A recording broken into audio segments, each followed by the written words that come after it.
Okay, Assalamualaikum and good afternoon. Okay.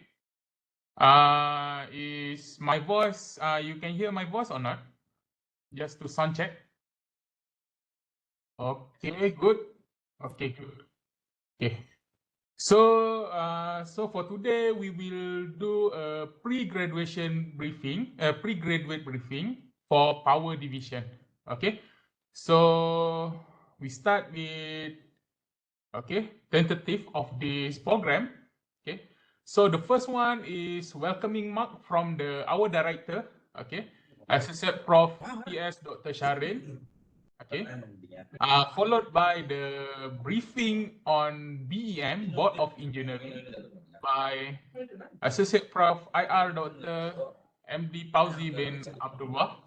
And then briefing on the alumni by Associate Prof. TS Dr. Norzanah Binti Rosmin. And the last briefing is on the graduate race study in the Sistem Kajian Sistem Kajian Pengesanan Graduan or SKPG by me. And the fifth one is the photo session and followed by the closing and question and answer.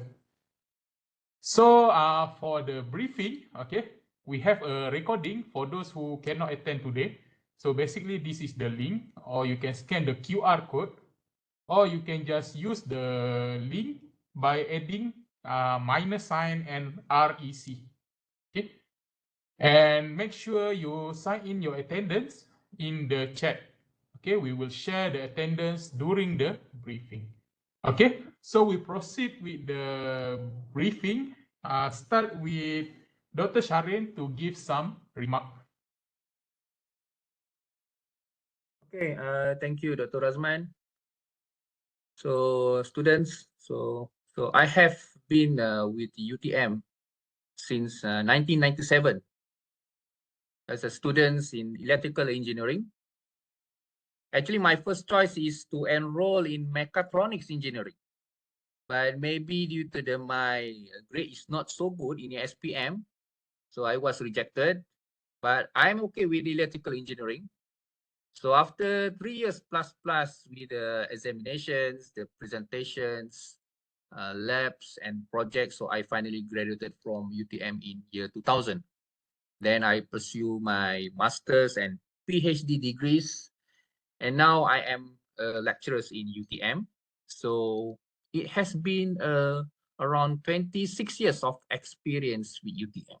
So along the way, I have witnessed positive changes, a lot of positive changes that happen in FKE particularly, in terms of the curriculum structures evolutions, the revisions of the curriculum structures.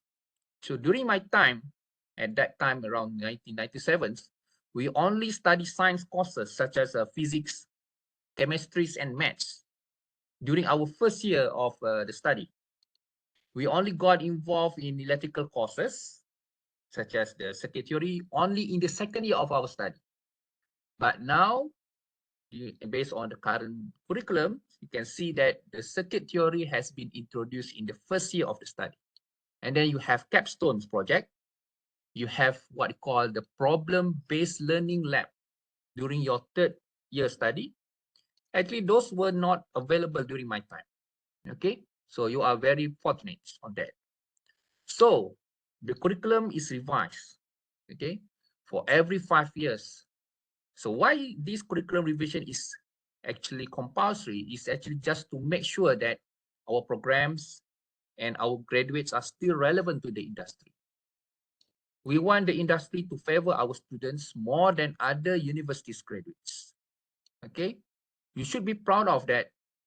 Intel are more favor to FKE students than other universities, because our students graduates have the skill set and knowledge that they require as engineers in Intel.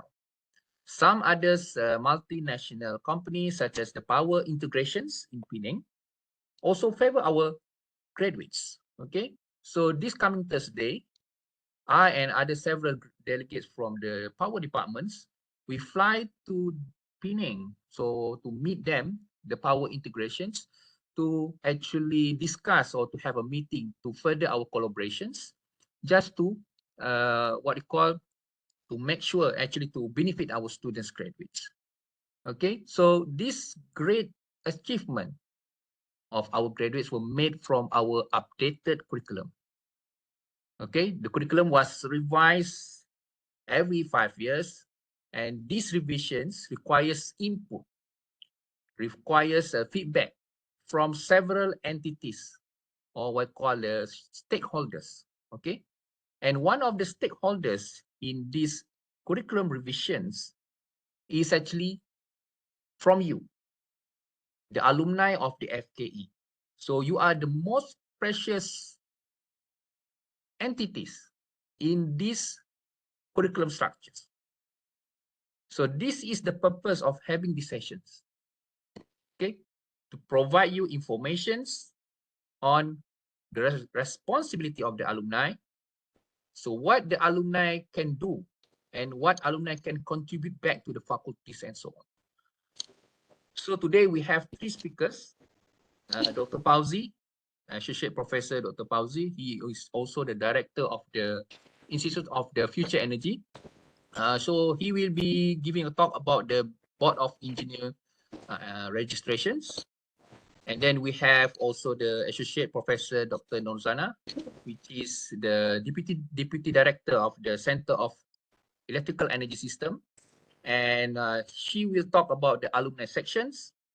And Dr. Razman will talk about the SKPG, which is the Graduate Tracer Study. So I think with that, I conclude my opening remarks. Thanks to Dr. Razman and Dr. Norzanah for having these sessions, and for the alumni. So please don't forget our appointment tonight at Pulai Spring Resort at 8 p.m. We'll see you all there. Okay, back to you, Dr. Razman. Okay, thank you, Dr. Shahrin. Now we move on to the first briefing, which is on Board of Engineering, okay, BEM. Okay, so it will be given by Dr. Pauzi. So Dr. Pauzi, if you have a slide, you can start sharing it.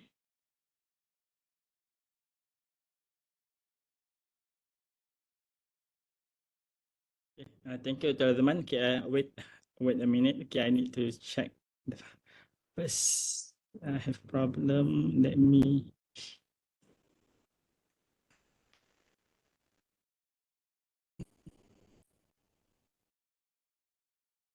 Okay. Can everyone see my slides? Okay. Yes. Okay. Clear. Sound yes. Clear. Sound also clear. Okay. All right. Okay. Thank you.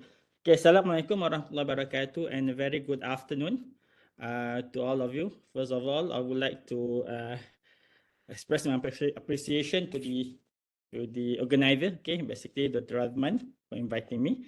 Okay, and to all power engineering electrical students of FKE and who are about to graduate in few days time, basically you're about to complete your studies in UTM, okay?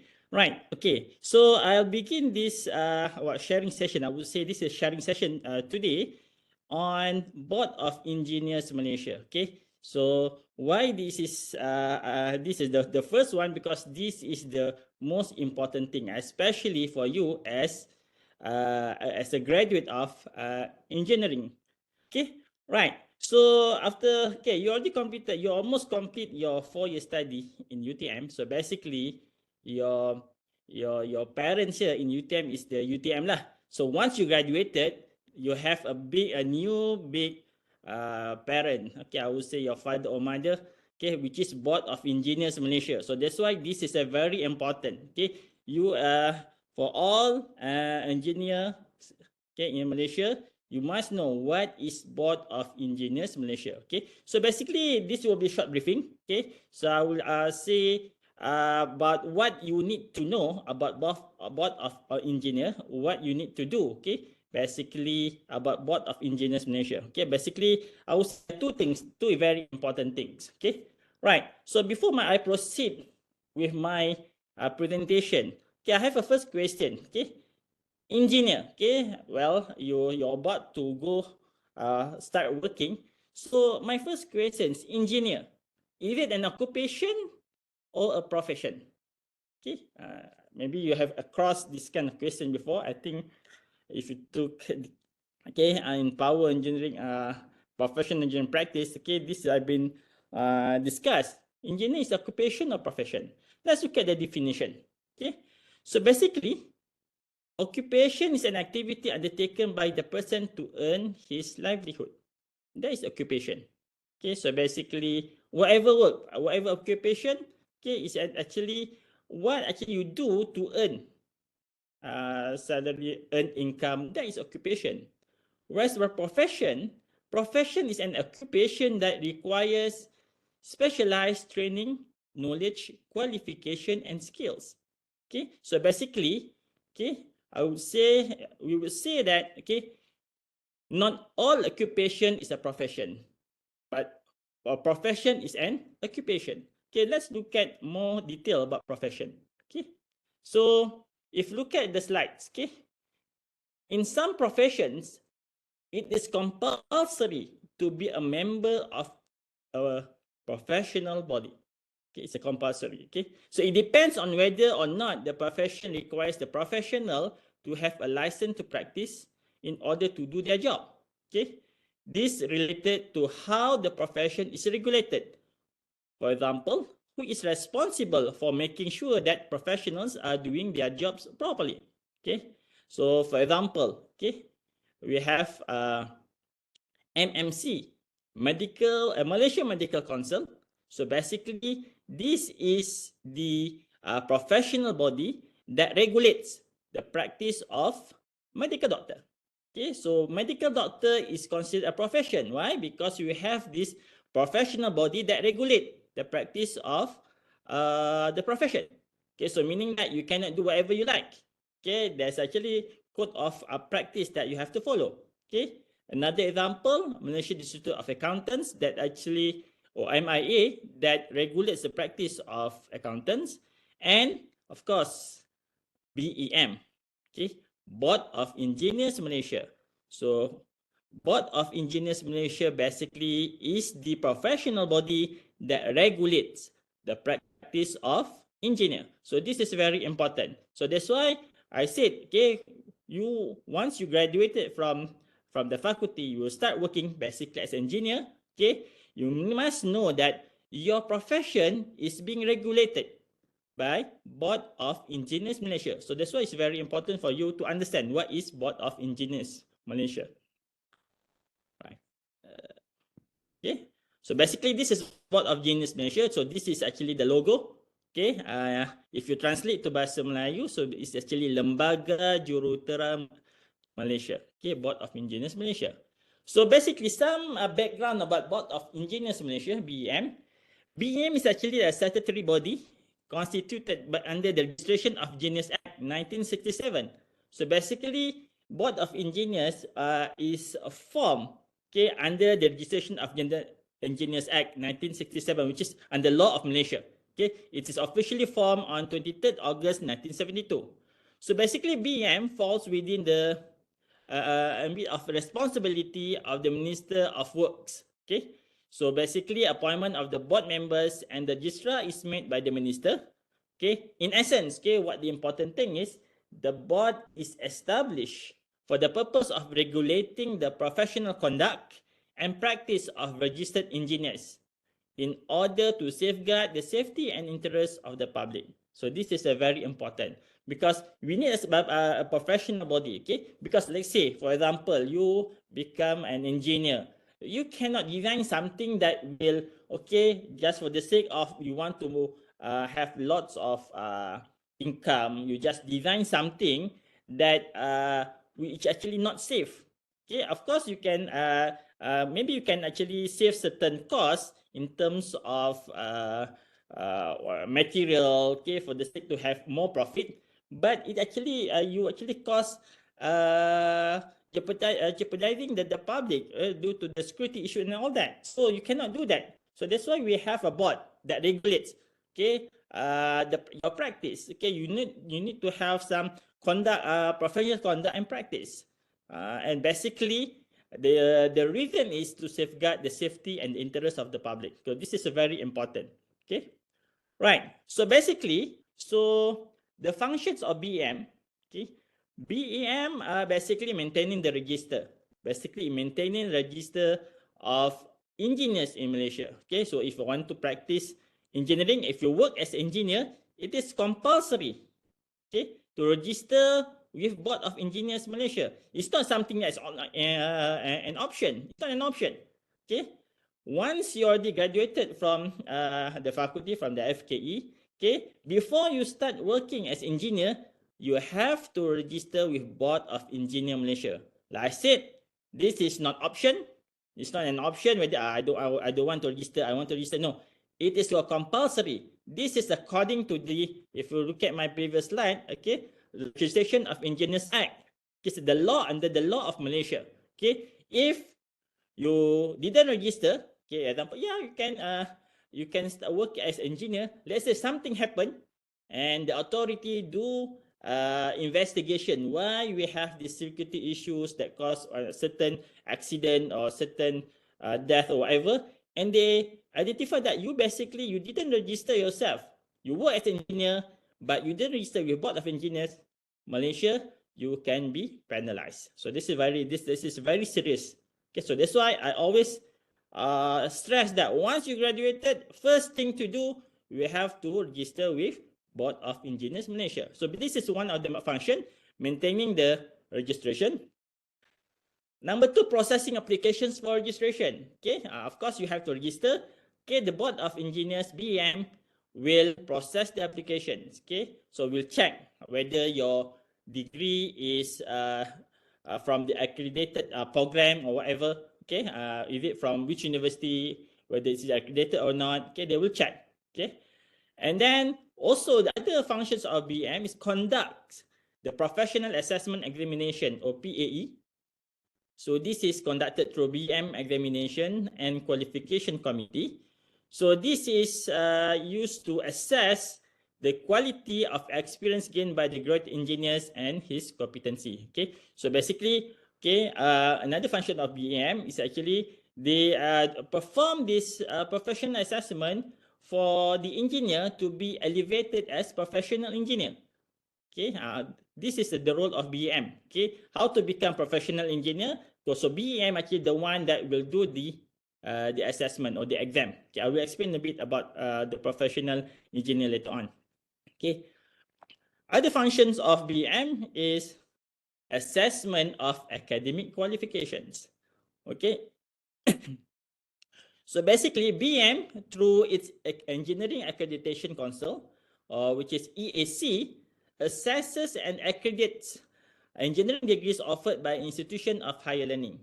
So basically, okay, all engineering degrees in Malaysia will be checked or will be assessed by the by BEM through EAC. Okay, so basically, they will be visit all the institution. Okay, like UTM, they will assess the program, assess the curriculum, they will assess the final exams, everything, before the program will be accredited. This is very important. If the program is not accredited, you cannot register with Board of Engineers Malaysia. You cannot register. So that's why, okay, right. So don't worry, because this our program in UTM is actually accredited by Board of Engineers Malaysia. So basically, the accreditation team visits the institution to audit the facilities and have dialogue with academic staff and students. This is basically part of the process. Right. So graduate engineering requirements and procedures. Okay, the first one, the right colored sentence I already mentioned just now. Any person who wants to take employment as an engineer, okay, in Malaysia must be registered as a graduate engineer with BEM. This is critical. This is very, very important. I stress it again. Okay, you must register. Even right now, many companies already have requirement. Okay, when you come for the interview, they will ask whether you are already registered as with a Board of Engineers or not. Okay, this is a requirement because it's responsible they must make sure that all their engineers are already registered with board, or else they will be in trouble later on. So this why it's very important. Okay, BM recognize the experience gained by an engineering graduate only after he has registered as a graduate engineer. This is also critical. Okay, let's say that.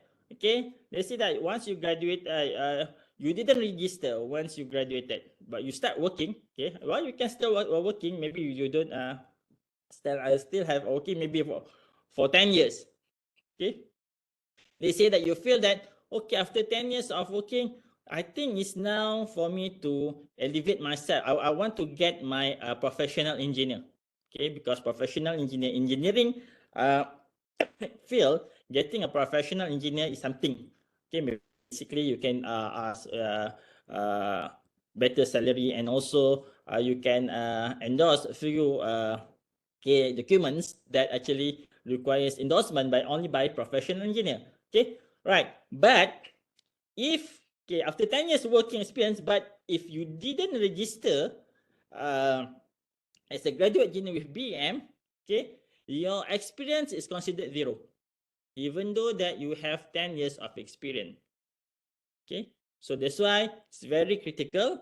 You need to register with Board of Engineers as soon as possible. So whatever engineering experience you gain after registration will be counted as the professional experience. Okay, so look at the next point. As such, it is prudent for engineering graduate to register as a graduate engineer at the very beginning of his engineering career. Okay, this is very important. Okay, right. So the recognized academic qualification for registration as a graduate engineer with BM. Okay, an engineering degree accredited, recognized by BM, available in the proof list maintained by BM. Okay, you can check lah. Okay, but don't worry. Okay, our program, our electrical engineering program in FKE is already accredited. So you don't have to check. Just straight away register with Board of Engineers once you graduated. Okay, for graduate registration, the candidates will be placed in the branch as stated in his basic degree certificate. So as all electrical engineering students in UTM, once you registered with BM, you will be placed under the branch of electrical. Okay, right. So up to my slide. So I already stressed about that it is very important for you to register with Board of Engineers Malaysia. Okay, right, as a graduate engineer. Next, I want to touch about route of professional engineer, because I believe that as engineering graduate, this is professional engineer is something that you have to pursue. Okay, in order for you to go further in this career. So I just give some highlight on how to the route to professional engineer. What actually the meaning of professional engineer by the Registration of Engineers Act, okay, under our BM. What actually professional engineer? I just give some brief explain briefly about this. Okay, right. A registered engineer, a registered professional engineer in Malaysia is defined. This is according to the Act. Okay, a professional engineer is a person registered under subsection 10, column 2 of the Registration of Engineers in Amendment Act 2015. Okay, so this is actually clearly stated in the Act. Okay, right. So basically, a professional engineer who is registered with the board may first take up employment which requires him to carry out or perform professional engineering services. Okay, out there, once you start working, there are certain engineering services that requires professional engineer to endorse. Okay, so basically in engineering field, that's where actually the money comes lah. So basically, professional engineer is actually a person who have this required experience that can endorse certain thing. Okay, right. So if you look at point number 2, this professional engineer be entitled to describe himself or hold himself out under any name, style, or title bearing the words professional engineer or the equivalent thereto in any other language, bearing any words whatsoever in any language which may reasonably be construed to imply that he is a professional engineer, or using the abbreviation IR, okay, before his name, or abbreviation PH after his name, or in any way in association with his name. Okay, so if you notice, okay, some of your lecturer or your maybe your whatever lah, your friends or whatever, your seniors, you have IR. IR is not simply anybody can use the term abbreviation IR. IR indicate professional engineer. So only the one who have this registered a professional engineer by the Board of Engineers Malaysia can use the abbreviation IR or PH, okay, or after his name, okay, right. So use, okay, if you look at number 3, use or display any signboard, card, or any device representing or implying that he is a professional engineer. Okay, use the stamp as may be determined by the board. Okay, so this is professional engineer. Okay, registered with the board. Okay, so basically a professional engineer, you can use the abbreviation IR before his name, and professional engineer, you can use this abbreviation PH. Okay, for example, my name, because I am also the professional engineer registered with Board of Engineers Malaysia (BM). So that's why in my business card, on my formal salutation, okay, I can use IR, and before my name and after my name, I can use this abbreviation PH after my name. Okay, this is actually it's according to the act. Okay, I'm entitled to use that. Okay, right. So basically, route to professional engineers. Okay, right. So this is, I believe that you as a who will start your career as an engineer, this is something that you have to go to, something that you have you must put in mind as one of your objectives. Okay, how to become a professional engineer? First, you have to register as a graduate engineer with BM. Okay, once you graduated, this is the first thing that you have to do. Then you have number 2, have satisfied the training requirements set by the board. You need to have 3 years practical experience as specified in regulation 22 column 1. Okay, in bracket 1. Sorry. Okay, right. You have 3 years experience, practical experience, and the 3 years practical experience only counted once you already registered with BM. That's why this is very important. Okay, even if you already work 10 years, 20 years, but if you didn't register with board yet, so your experience considered 0. So that's the rule lah. Okay, that's why registration in board is very important. Okay, in fact, basically, you cannot practice engineering if you didn't register with Board of Engineers. So that's why the registration is very critical. Okay, then number 3, there are 3 routes lah. Okay, whether you can go for professional assessment, or you can go professional engineering with professional body recognized by the board, or a corporate member of IEM. Okay, so different route. Okay, but doesn't matter about any other route A, route B, or route C. But the important thing is you must have 3 years practical experience. Okay, as specified by the regulation. Okay, number 4, once you have registered with board, then you have 3 years experience as required by the regulation, then you can apply to get your professional engineer. Okay, right, so simple. Registered with board, 3 years practical experience, then you can apply to become professional engineer. But then the 3 years experience must be related to engineering field lah. Okay, you cannot do other than that, like baking ke, okay, you e-hailing ke, cannot lah. Basically 3 years practical experience must be related to your engineering field. Okay, so this is actually the different route. Okay, so basically you can focus on route A lah. Okay, route B is actually for other foreign societies, professional societies, professional body. Okay, number 3, also you can become a member of IEM. You got the corporate member, and then you got your professional engineer. Okay, this is just different routes. But basically, even any routes, you still need to have what, at least 3 years practical experience. Okay, right. Okay, so again, my before I end this session, what to do once you graduated? The very important, register with BM. This is very critical. Okay. Once you graduated, you got your transcript already, a final transcript, your certificate, degree certificate. First thing to do, you have to register with BM as a graduate engineer once graduated. So the registration is simple. Everything is online. Procedure for registration, submit via my BM online at www.engineer.org.my. Okay. Accompanied by, okay, you have to pay processing fee of 50 ringgit. Then you need to have a copy of degree of your certificate, your degree certificate. Then you have a full official transcript, okay, the one that shows your result for every semesters, and a copy of IC and my card.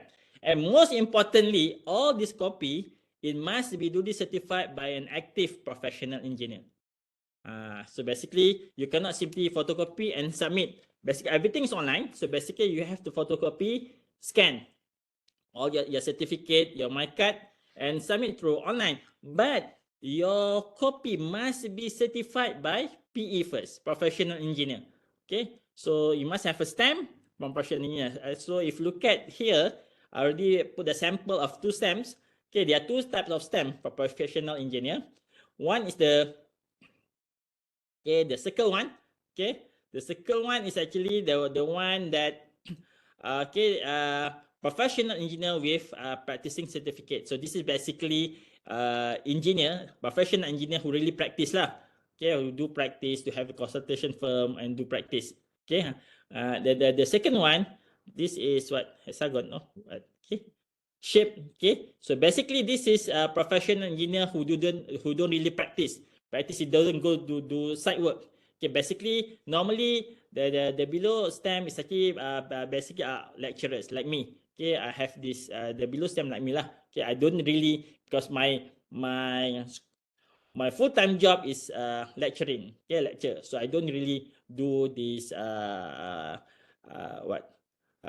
practice. Okay, do the field work. Okay, so that is not my full-time job. Okay, I do some consultation work, but it's not my full-time job. Okay, so that's why you have 2 types of professional engineer. So in order for you to register, you must have all your copies of certificate, transcript, and your IC or your my card certified by PE, professional engineer. This is very important. Then once you got that, then you scan, then you submit through my BM. Okay, so this is my BM. Okay, so basically you submit through my BM. Okay, and then processing fee 550 ringgit, and then certified by PE. So the approval stage, it will take around 1 to 4 months.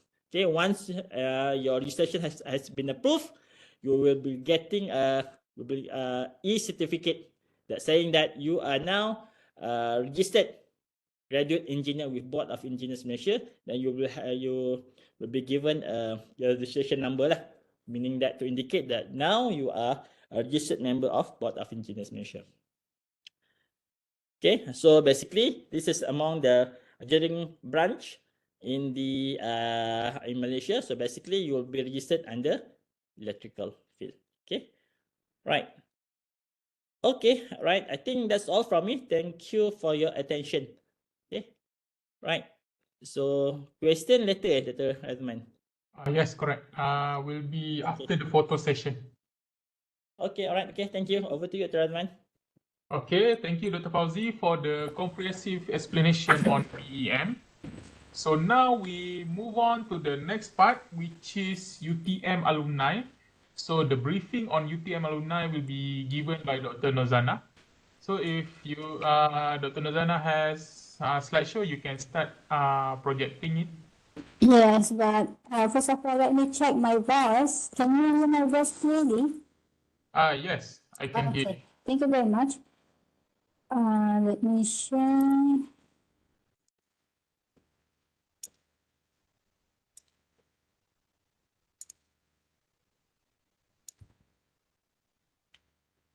Okay, can you see my screen? Yes. Okay, thank you very much, Dr. Razman. Assalamualaikum warahmatullahi ta'ala wabarakatuh, and good afternoon to all the panelists and also to the dear students, the pre-graduate students. Okay, so oops, sorry. Okay, so I'm Dr. Norzanah, who will give you some sharing, some sharing on UTM alumni, So, if you don't have any idea about the UTM alumni, I think you can go to the Facebook, Facebook. Actually, UTM alumni has a Facebook, and the address is facebook.com/UTM alumni unit.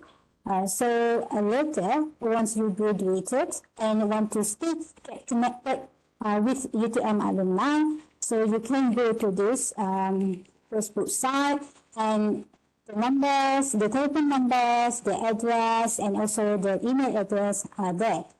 Okay, so you're asking yourself when you can be our UTM alumni. Okay, so once you graduated, you are considered as UTM alumni, actually. Okay, so for the UTM alumni, we have organization. We have organization, we have the director and the team's member, how to manage. The organization was established to manage the matters that related to the UTM alumni.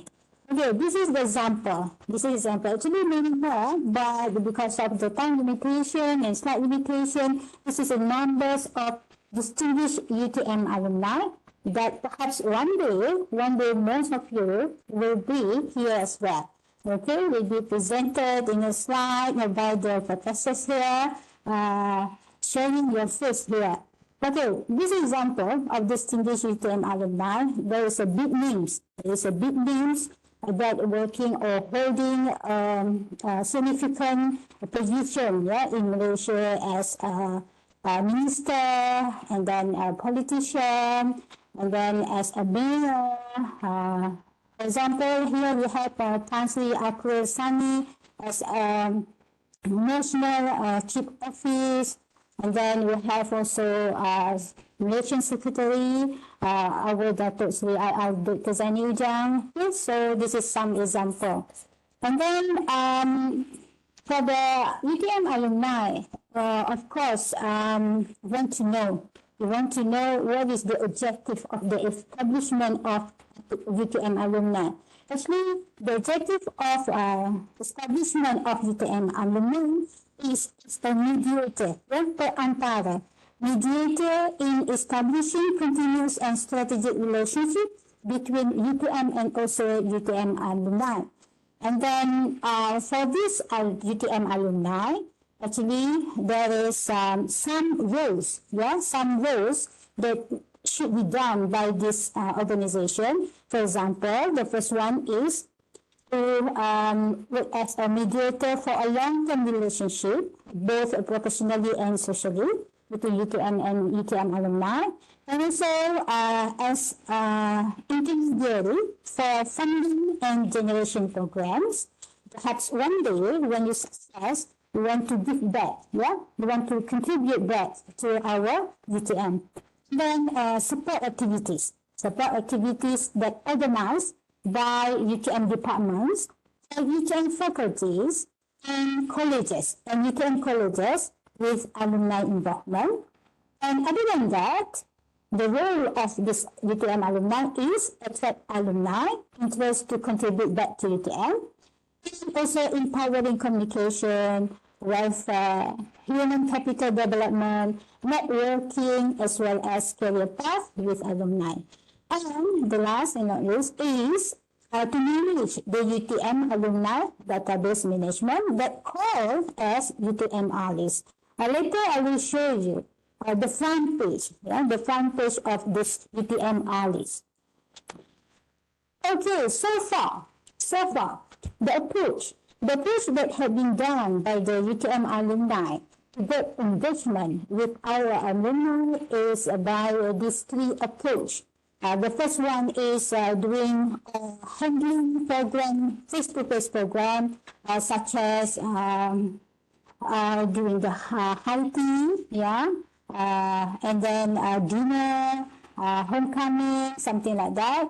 And also, we do some online engagement. Yeah, online engagement, especially for the international student, and also, of course, for the local alumni as well. And we do also did several programs through social media, and especially to launch when we launched the program Bicara Alumni, whereby in this session, in this social media event, all alumni will share their experience, during learning in UTM, and also there when they are working, and giving us some positive tips or good tips for us about how to sustain as a good student, and also how to prepare ourselves when we work out there. Okay, this is example of courtesy visits to alumni.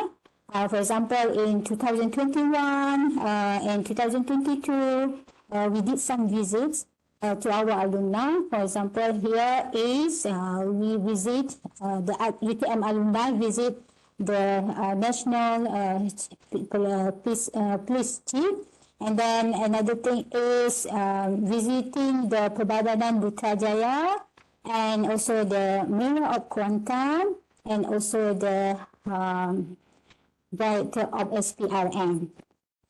Okay, so engagement statistic. Perhaps some of you want to know how big or how significant this alumni engagement. Okay, this is the statistic data that represented by the or collected by the UTM alumni based on year 2021 to 2023. The engagement program for the local and international alumni, we have launched and we have run about 58 programs. 58 programs. And if we focus on the international programs, international program, of course, the program is the number is smaller than the national one.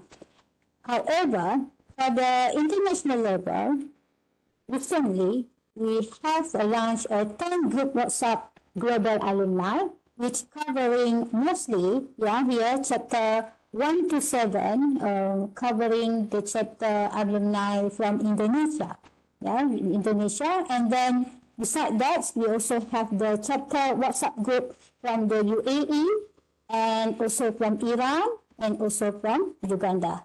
And after this, we do hope we can get more chapters from other countries as well. And this is the data that's showing the number of international engagement, our alumni number. So far, we have around 9,242, and we hope this number will be increasing in the future. And this is the example of engagement program that has been done. For example, for UTM Alumni Haiti, at Cherating Pahang. And meanwhile, this one is dinner that have been done at Kota Baru, Kelantan in 2022. And also, homecoming dinner that called as Aspiration Night. We did it at Dewan Sultan Iskandar UTM Johor.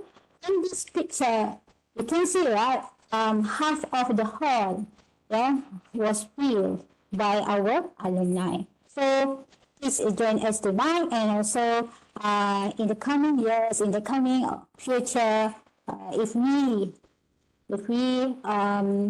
do this kind of program, please join us.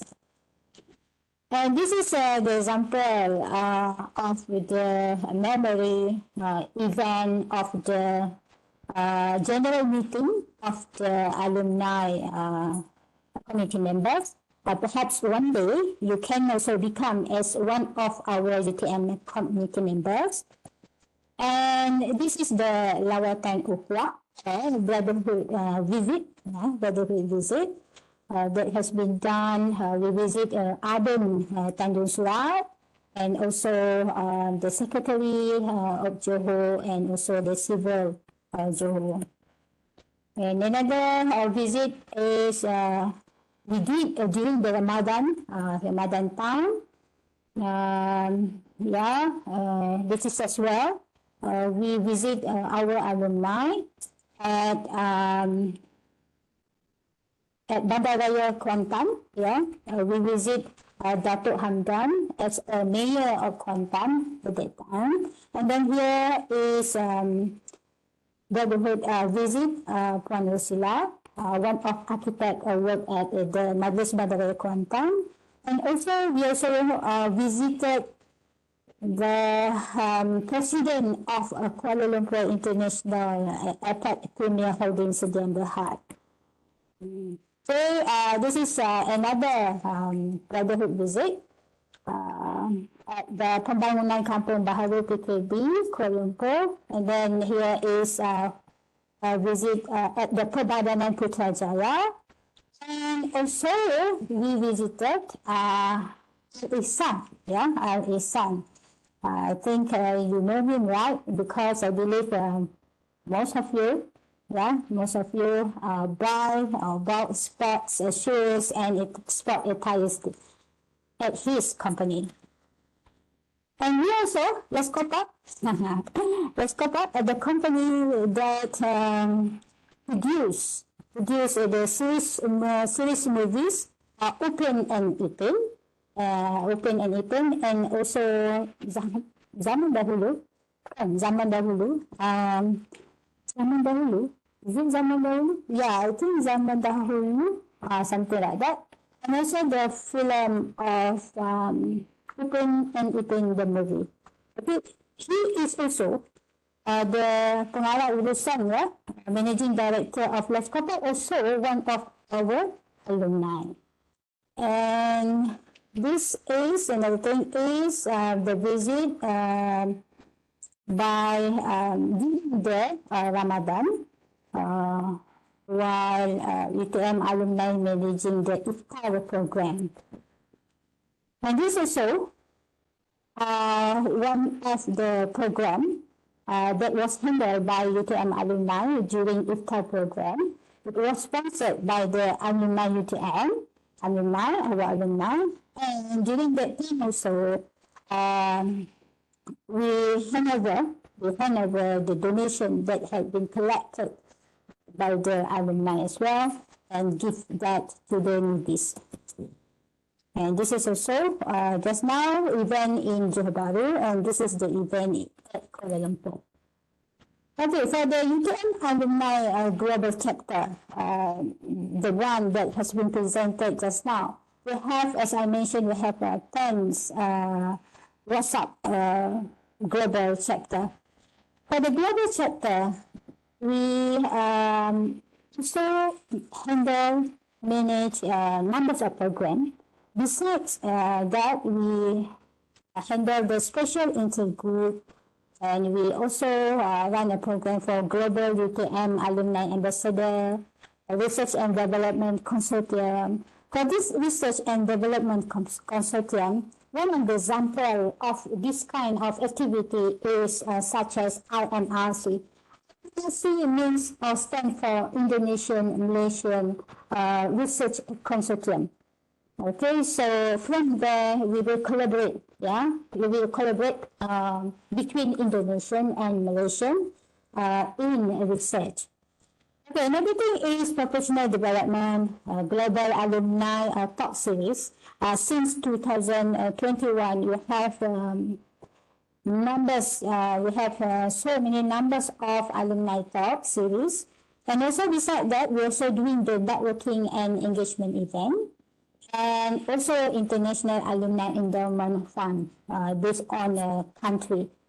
Okay, this is the examples of the screenshot of the global chapter. For example, this is the screenshot of the pre-engagement online that had been done among the alumni from Nigeria. And then second one is a pre-engagement program from the Indonesian. The third one is Saudi Arabia, and also the fourth one is from China. So we do hope in the future we can do program like this if from other countries as well. This is the screenshot of the global chapter between Malaysia and Nigeria. And this is program engagement that have been done at Dubai, and also this is a dinner program did at Jakarta and Palembang, Indonesia, and this one Surabaya and Malang, University Malang, Indonesia, and this one is from University Makassar, Indonesia, and also we do awarded, we do award and Anugerah Duta, Anugerah Duta Alumni Global 2023 for Dr. Badrul Muhammad Al-Solami for his outstanding involvement as UTM alumni. And this is another engagement between UTM and alumni working in industry. For example, collaboration between Petronas commissioning with UTM, and also for the test program. Test program, there is two series that have been done, two top series that have been done so far. And another engagement that can be done is through the writing or signing the MOU program or MOU documentation. In UTM alumni as well, we have a newsletter. So you can find any news, the current news, new news, and also advertisement in UTM alumni newsletter. And this newsletter typically will be published every 2 months. So after this, you can read this if you want to get an information for the alumni program or UTM program. And another approach or another engagement program that has been done by alumni UTM is Bicara Ilmu. Bicara Ilmu, so far we have done this from 2021 until now. This is for this. This is the screenshot of the programs that have been done in 2021 and 2022. And this one is the program webinar series that has been done in 2023. And we do hope one day you can join us as well to give some talk, to be shared to our UTM students and also to the community. And this is another example, Bicara Alumni, that has been held in 2023. And this one also top series by the industry. For example, here we have Captain of Industry by Dr. Rizal from the Nano Malaysia. We have also from another companies such as Mr. Aminuddin Zakaria from Maswing, and also from our alumni, that is our representing John. Now, I would like to show you, this is the system that developed by UTM alumni to keep the data of our alumni that called as UTM list. Okay, this is the front page, or this is the screenshot of this system, UTM list, after you log in. So what suppose you do after this? When you graduated and become our UTM alumni, you can sign up here. Yeah, you can sign up to the system. Just type UTM alumni, and then you can find this system, UTM list, and sign up your email. Send out your email, and then please Please key in the details, the current details, and keep to date your information here to make sure we can find you when we need you. And also, not only that, you can also get engaged with us, especially here. If you can see this at the left-hand side, there is the details on industrial network linkages. Industrial network linkages. So one day, I believe that when you are working there, you're working in a company, and sometimes perhaps you developing or set up a new company. You need to find an excellent people and want to get engaged, want to do networking and linkages. So you can find our alumni here. Okay, next. This is the program that has been done as well by alumni UTM to help people that affected by the pandemic COVID-19, and besides that, also the programs such as hand over the donation for the people struck by the flood disaster, something like that. And also this one is another program that handled by the UTM alumni. We do also the open day for the UTM alumni.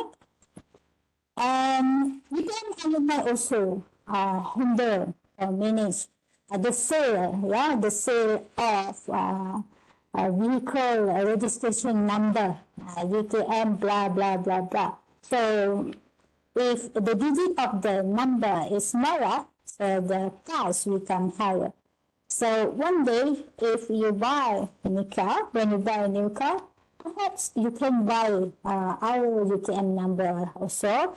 And so if you don't have intention to buy, perhaps you can promote other people to buy our UTM number. And this is alumni care fund. As you know, from time to time, sometimes when you get engaged with us, not sometimes, when you get engaged with us, the details are in our UTM list. Then when we hear that you have problems, difficulties, we will help you. For this example, UTM alumni also launch a special fund, find the special fund to help you.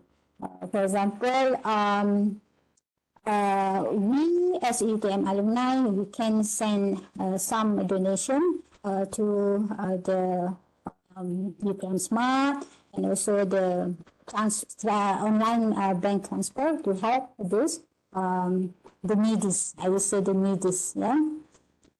Okay. Then the strategies of alumni. This is the recent strategies that was planned by the UTM alumni. The number one is a new UTM alumni hub. I'm not sure whether you all know where is the UTM alumni office location, but actually if you still remember where is the Ma'jah restaurant, okay, just close to the Ma'jah restaurant, that close to the Padang Kawat, Padang Kawat or helicopter hangar. And then now we are do some modification or renovation for this piece. And then the second one, for the global chapter, as I said just now, at this moment we have global chapters among the mostly from the Indonesia, and we have the UAE and other countries. We do hope we can add more. Yeah, we can add more. And the third one is a special interest group. At this moment, we only have 25. Again, we do hope this number will be increasing from time to time. And the third one is our strategies managing the UTM alumni database to be better. Yeah, to be better. And So we do really hope that you can stay connected with us because after you graduated, we still need you. Believe me, we still need you. Perhaps you don't know. We are actually heavily depends to your senior and super senior to make sure your program in electrical engineering to be accredited by EAC. So we need some data from our alumni. If they are not responding to our inquiry or our survey, so you cannot be accredited by the EAC. So we do hope when you graduated, please still stay connected with us because we need your response to fill in the SKPG form. About the SKPG, Dr. Razman will explain to you what is the SKPG and what is the importance of to fill up the form of SKPG. Another thing is to make sure your program and our juniors program will be accredited by EAC. You need to fill in some survey after you work at around 3 to 5 years. Okay, for this, our program at this moment, as our head department said just now, you are accredited. Actually, our accreditation is valid. The latest one is from 2019 to 2024. Can you imagine? 2024 is next year. And then what we need to do, we as lecturer in UTM, we need to make sure the program will be accredited from 2025 onwards then. So we do really need your help. Okay, this is the benefits of institutional accreditation. If you ask me why EAC, the accreditation from EAC is very important, there is numbers of reasons. The first reason is by accredited, it will determine whether an institution is meeting the standard of education or not. The second one is improving enrollment rate by winning trust of students and parents. If our university is not accredited, so no student will come. And then the third one is helping employers to determine the program's credibility and knowledge level of students. Number 4, enable graduates to appear for further certification examination. Given that, the importance of this accreditation is to accelerate the chances of placement in institution and also creates goal for self-improvement of educational institution. Okay, that is the significant to be accredited by the EAC. Okay, this is the programs, the programs that offered by FKE or not by FKE. We have 5 departments or 5 programs, and our program is here, Electrical Power Engineering Department. And if we look at this table, from the power, we have program for the bachelor level, we have the master top course level, we have the master by research, and we also have the PhD. Okay, so the connection or the relationship, the previous slide, and with this slide, I just want to remind you again that when we taught you, when we teach you in class, normally during the first day of class, we will share with you the course information, and all assessment will be explained there during that day. And in UTM, all the assessment actually are based on the outcome-based education approach. Outcome-based education approach, whereby this ABA has the 3 level of assessment.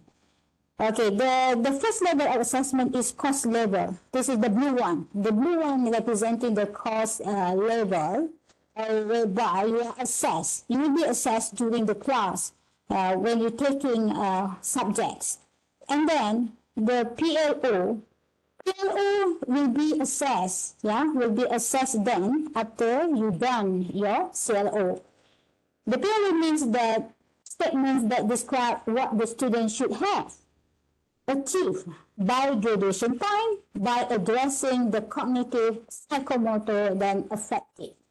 Meanwhile, after you finish, you will assess again for the PEO, which is Program Educational Objectives.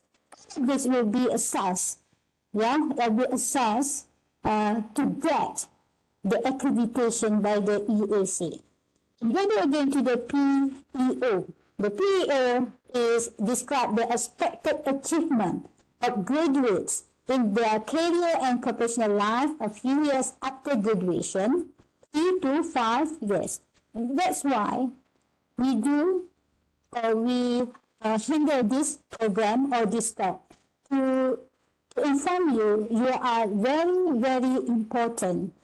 As Dr. Shahrin said just now, you are the one very precious people, very precious to help us to maintain the accreditation.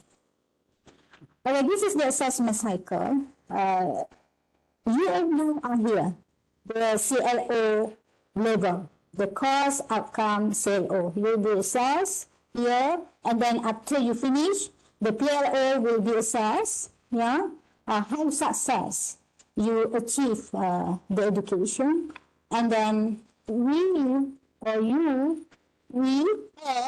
be assessed again for the PEO program after 3 to 5 years after you graduated. So at that time, we really need your help and need your engagement. Okay, this is the example of the PEO that will be assessed for the EAC accreditation. Let's see here, the first one, PEO1, become electronic engineers who are competent, innovative, and productive, addressing customer needs. See what EAC1? EAC1, 60% of graduates work as engineer. So make sure 60% of you working as engineer, and then 10% of the graduates work as senior engineer. That's why in 3 years after you graduated, or 5 years after you graduated, we want to know whether you already changed your status from engineer to senior engineer or not. We do hope in after 3 years working and 5 years working, you can upgrade yourself to be a senior engineer. And then for the PEO number 2, grow professional with proficient soft skills, whereby we target 10% of graduate pursue postgraduate studies or enroll in self-improvement or skill-based workshop. Let's say, for example, doing master, and attending certification workshop. And also 1% of graduates become a professional engineer, IR, IR. And then the PO3 demonstrate high standard of ethical conduct, a positive attitude, and societal responsibilities. This one, of course, we do hope 100% of graduates are involved in services to community. And this is the program outcomes. It's so many to read, or so many, but I think you have seen this numbers of time. And let me summarize this in a framework where you are here, CLO assessment. Just now I said we have CLO, PLO, and PEO. You are here, CLO, where you will be assessed based on your performance in class, and then after you graduated, okay, this is very important for you to remind yourself, to remind your brain to memorize this. Please remind yourself about to filling the exit survey form. The exit survey form, because this is very important to help us to help us to do the PLO assessment. Okay, and then after 3 years working, 3 years or 5 years working, again, we need your participation to fill in the PEO form to allow us to do the PEO assessment. Okay, so I think now I'm at the end of the presentation. I just want to remind you again, please visit this alumni Facebook if you want to know more about the alumni UTM. And the take-home note from the talk today for the UTM alumni is be volunteer and make English and stay connected with us UTM. Thank you very much. Okay, Dr. Razman, I hand over back to you. Okay, thank you, Dr. Norzanah, for introducing the UTM alumni and why it is important to keep engaged with UTM even after your work. Okay, so so the next part will be presented by me, which is SKPG. As you can recall back before, Dr. Norzanah explained that it is for after you graduate, we have to analyze your program whether it is following what we achieve our objective or not. So now I will explain to you what is SKPG. Basically, after you graduate, you have to do some survey, a simple survey. Let me share the screen first.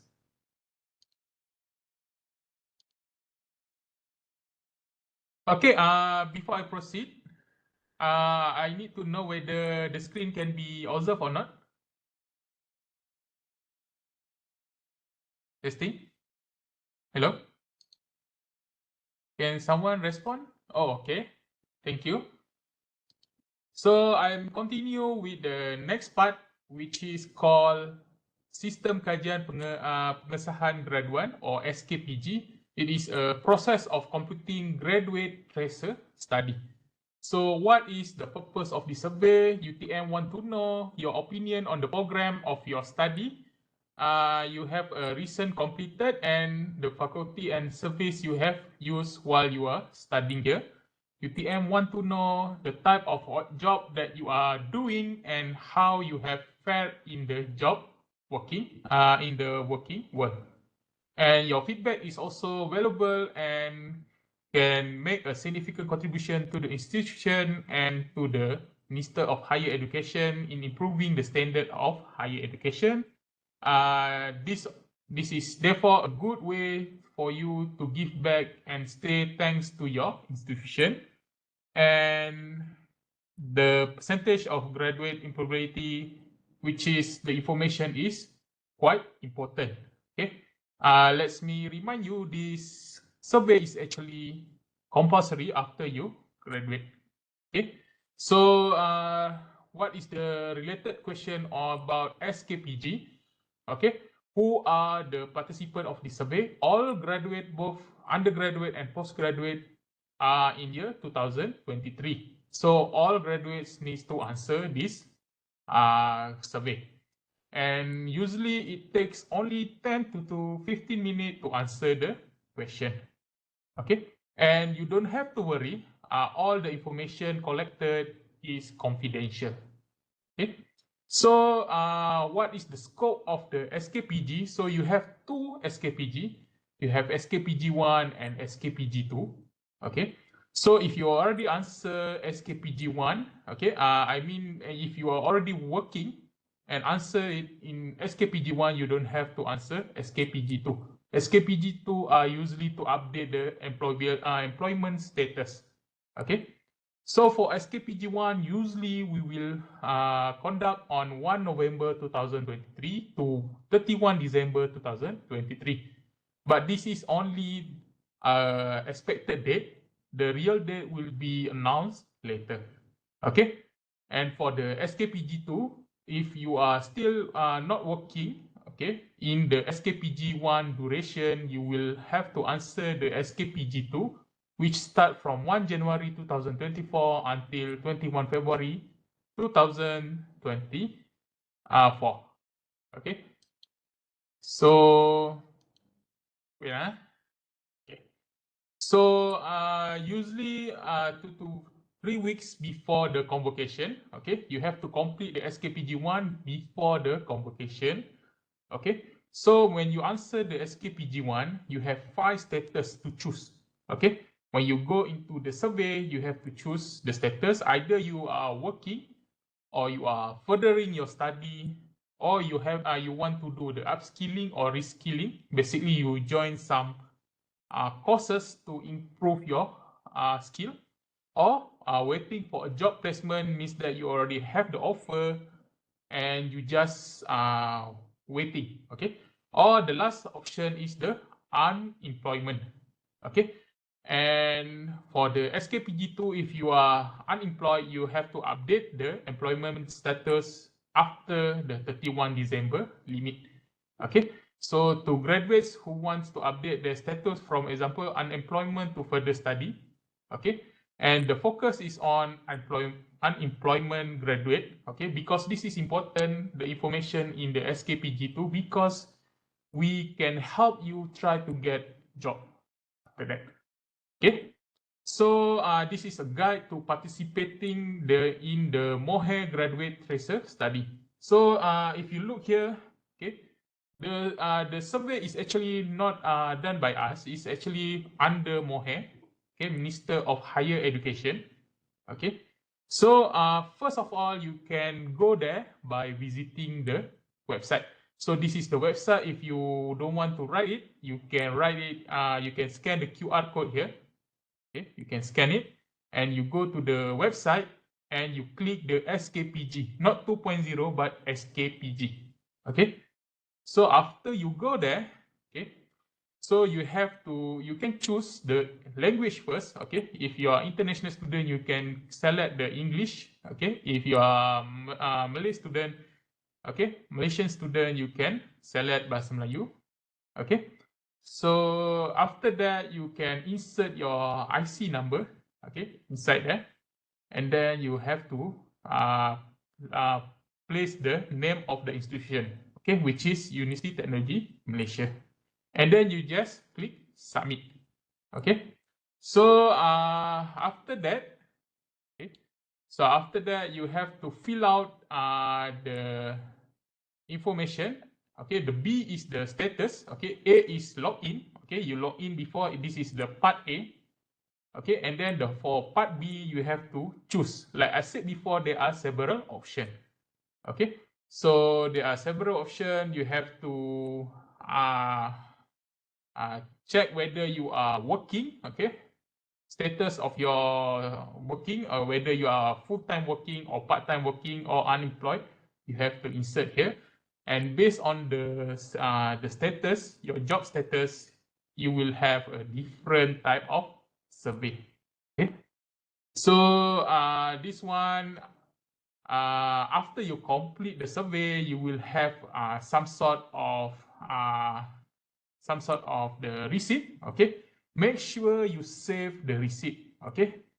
You can save it in PDF and you can then print it if you want. Okay, but make sure you save the receipt. Okay, so sometimes there is error. Okay, sometimes if you want to log in into the system, you cannot log in because there is no data. Okay, sorry, no mesh for record found. So for this case, you have to try to re-enter your IC number. Okay, make sure you follow this format. Okay, and if you cannot log in, you can email this into the skpg@mohe.gov.my, or you can contact our person in charge. Don't worry, after this we will create some sort of Telegram or WhatsApp group to contact you. Okay, so you can ask us whether why you cannot log in into the system, and we can try to repair it. Okay, So this one, like I said before, you have to, for part B, you have to declare your status. Okay, so you can declare your status government or private employee, okay, including NGO. This one is working, okay, or you become employer, you start a business or something, okay, you become employer, okay, or you become a self-employed, okay, means that you just work on your own, okay, you not become a boss, okay, and then you also can be a freelancer, okay, and you're also working with your family, for your family without wages or salary. So all of this is considered as working, okay. So you can answer the survey, okay. So this one, like I said before, if you are, there will be full-time employment and part-time employment. The difference is if you choose the full-time employment, it means that you work 35 hours and more. But if you are working less than 35 hours, you choose a part-time employment, okay? And also, if you work at Grab Food, Food Panda, Bungkus Eat, personal shopper, or agent dropship, okay, tailor, okay, farmer, freelancer, food truck, this one, or you help your family business, okay, this one is also considered as employment, okay, full-time or part-time, depending on your working hour. But if you are not working, okay, if you're still unemployed, you have several options, okay, which is waiting for the job placement. Like I said before, you already get the offer, but you have to wait a certain time before you can enter to work, okay, or you want to further your study into master program, okay, and or you joining the upskilling, okay, basically you go to some courses to improve your skill, okay. So please make sure that the selection is final, as you are not allowed to return to this session. This one, you have to make sure you choose the correct one, because there will be no going back, okay. Okay, that's it. For SKPG, it's simple, okay.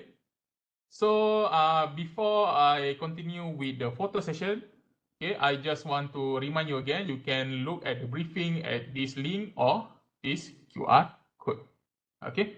So so the next part is the photo session before the question and answer session. So I hope all of you can turn on your camera for the photo session. Okay. Please turn on your camera for the photo session.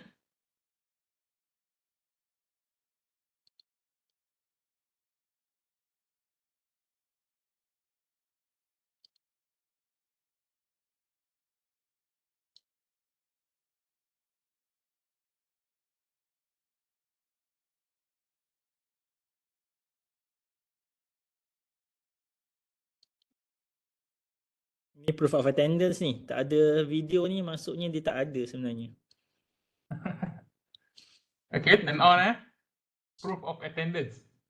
Okay.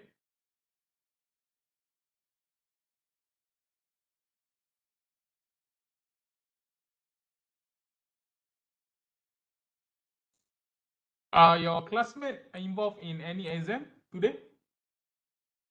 Because I see half of you are not coming to the briefing. Okay. Don't know,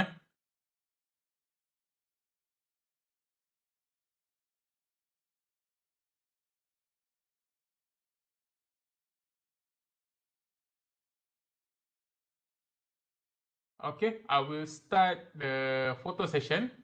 Okay, so you just smile because you are randomly in the page of the WebEx. Okay. Okay, 1, 2, 3.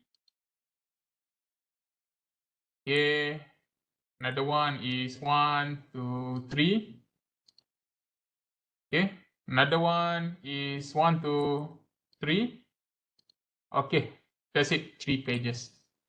Okay, now we are moving to the closing and question and answer. You can ask ask on the briefing, either you can ask about the BEM, the alumni, UTM alumni, or the SKPG. Okay.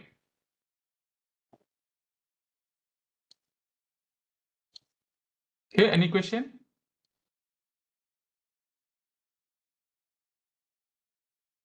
Don't forget to submit your attendance.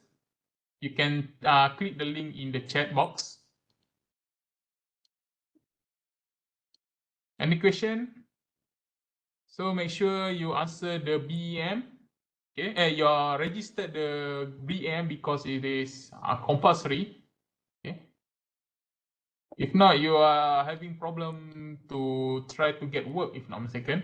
Is it correct, Dr. Pauzi? Yeah, Company don't allow, right?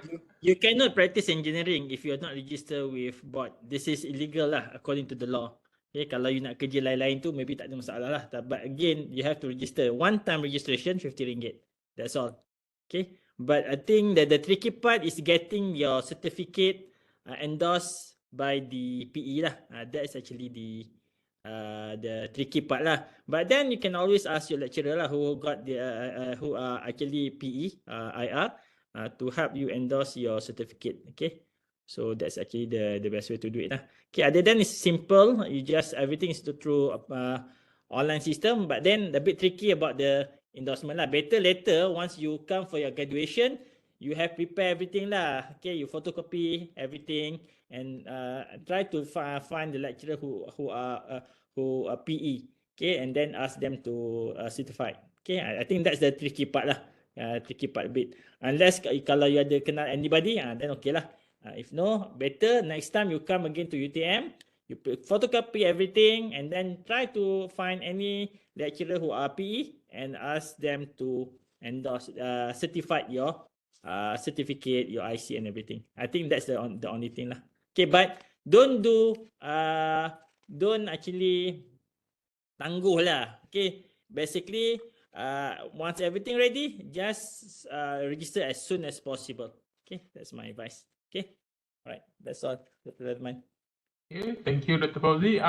The soft copy can be digital, right? It can be digital, no need for hard copy, right? Because all online, no problem, eh? Yeah, but again, you must photocopy, must be stamped first. Got the PE signature, then you scan and upload it lah.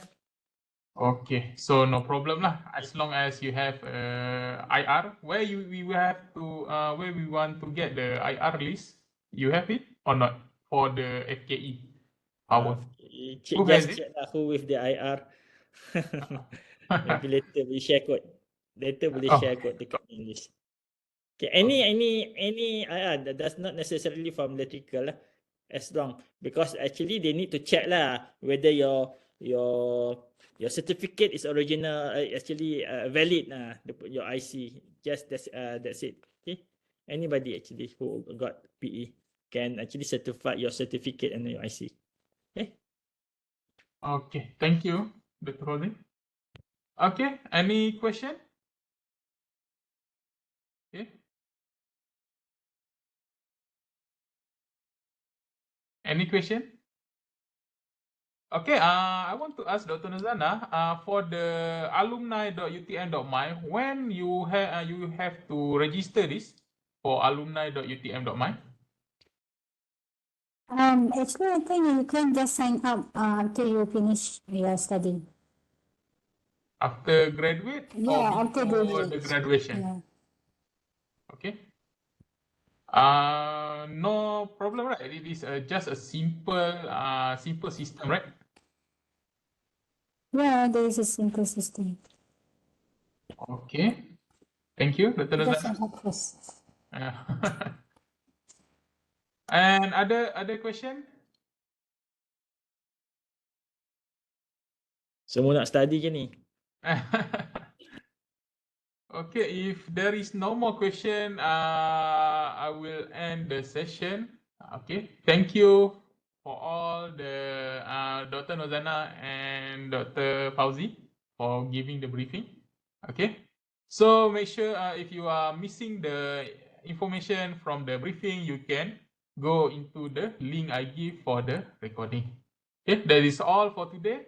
Thank you, and Okay. have Thank a you. good day. Good luck, Al. Good luck with your exam.